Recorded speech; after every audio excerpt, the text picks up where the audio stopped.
We are often told that the squat is the king of all exercises, a non-negotiable movement for strength.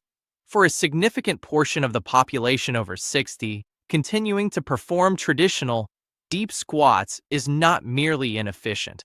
It is actively accelerating joint degeneration.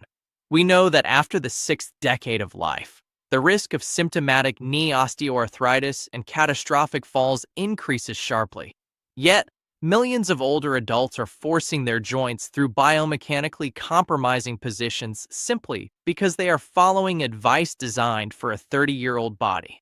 The physiological reality is that what built muscle in your 40s may simply destroy cartilage in your 60s. We are going to correct this approach today by replacing high-risk mechanics with three superior movements that prioritize longevity, joint preservation, and functional independence. Before we analyze the physiology behind these safer alternatives, I would like to ask you to take a moment to engage with our community. Please comment below with your current age and the country you are watching from. It is genuinely encouraging to see a global network of seniors taking proactive control of their physical health, and I make it a point to read and reply to these comments personally. If you are new here, please consider subscribing as we continue to explore evidence-based health strategies. Now, let us look at why we need to change our approach. Strong legs in our senior years are not about maximizing load. They are about maximizing function.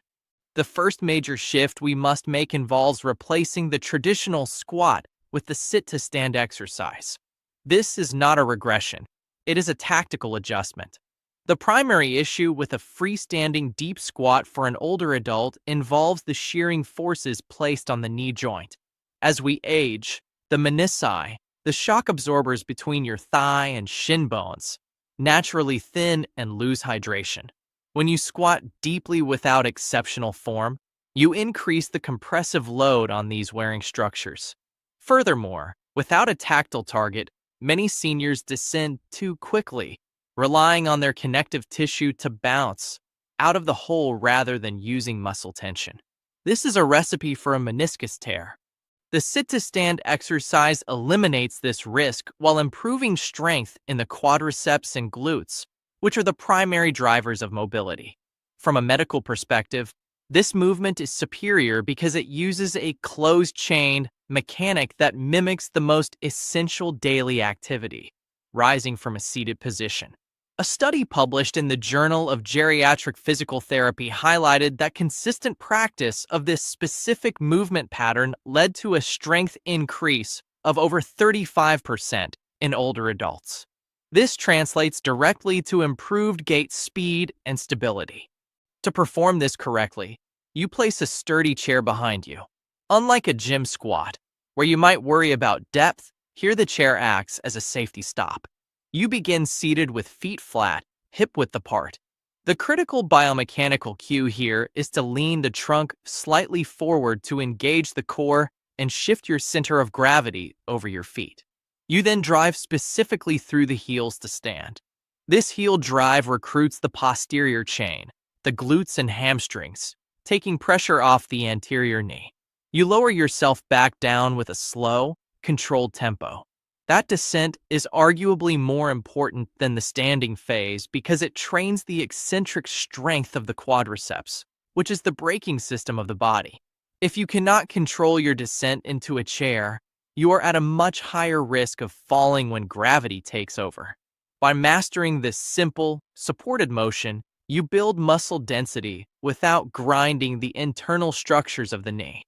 Building upon the foundation of muscular strength we established with the sit-to-stand movement, we must address the second, and perhaps more critical, component of aging physiology, proprioception and balance. This leads us to the second movement, the supported split stance hold. One of the glaring deficiencies of the traditional squat is its stability. When you squat on two legs positioned symmetrically, you have a very wide base of support.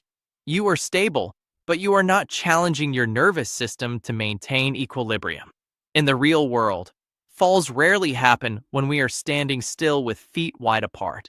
They occur when we are in a staggered stance, walking, turning, or stepping over an object.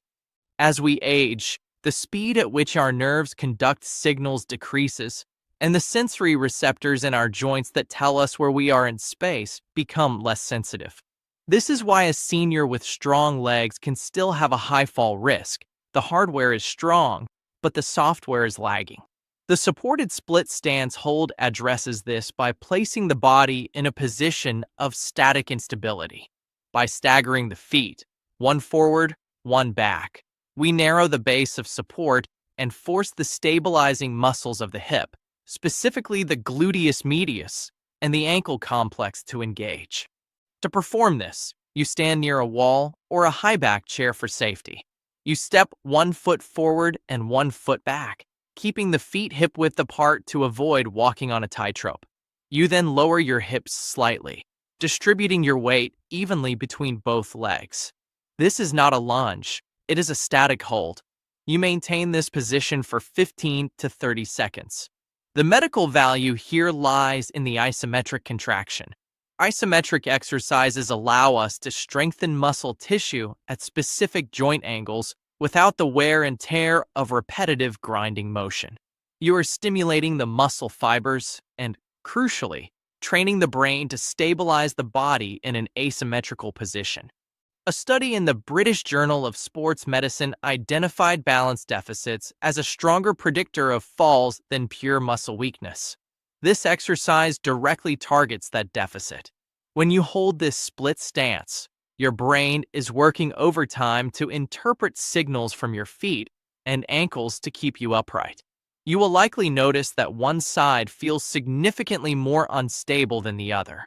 This asymmetry is normal, but it is a risk factor.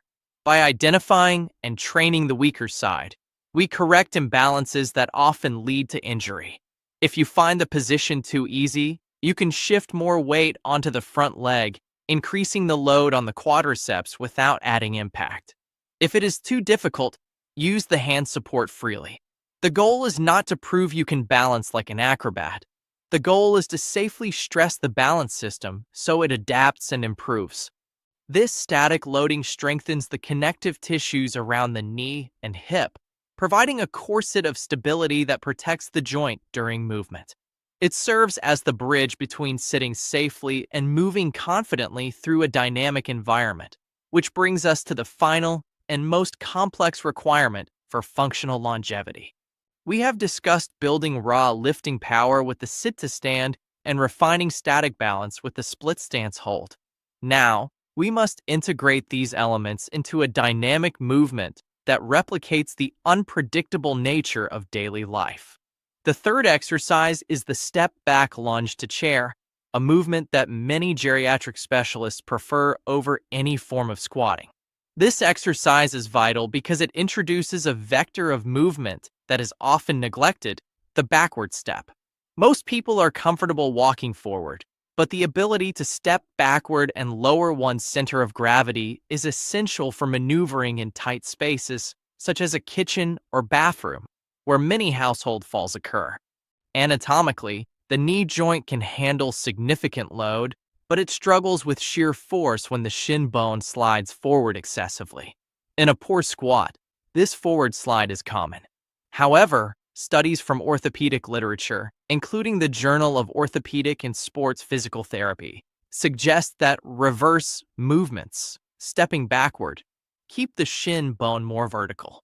This significantly reduces the stress on the patellofemoral joint, the kneecap, while still demanding high activation from the quadriceps and glutes. This makes the step-back lunge an incredibly joint-friendly way to build muscle. To execute this, stand facing your sturdy chair. The chair is there as a depth gauge and a safety net, not necessarily to sit on fully. You step 1 foot back comfortably, keeping the chest high and the core braced. You then lower your hips straight down until your glutes lightly tap the chair or hover just above it. Then, and this is key, you drive through the heel of the front leg to return to the standing position. This creates a powerful contraction in the front leg without the grinding sensation many feel when squatting. This movement teaches deceleration. Aging results in a loss of power, specifically the ability to stop a movement quickly. When you lower yourself into this lunge, you are training your body to absorb force. This is the exact mechanism required to catch yourself if you trip. You are teaching your nervous system to coordinate the hip, knee, and ankle simultaneously while the center of gravity is shifting. Start with a small range of motion. Even a shallow step back activates the necessary muscles. As you gain confidence, the light touch to the chair ensures you are maintaining a consistent depth. Ultimately, maintaining strong legs after 60 is not about mimicking the workouts of bodybuilders. It is about training smarter. It is about understanding that the biological priority has shifted from maximum output to maximum preservation. By utilizing the sit to stand for power, the split stance for stability, and the step back lunge for dynamic control, you are building a body that is resilient against the specific threats of aging. You are protecting your independence. We avoid squats not because we fear effort, but because we understand anatomy.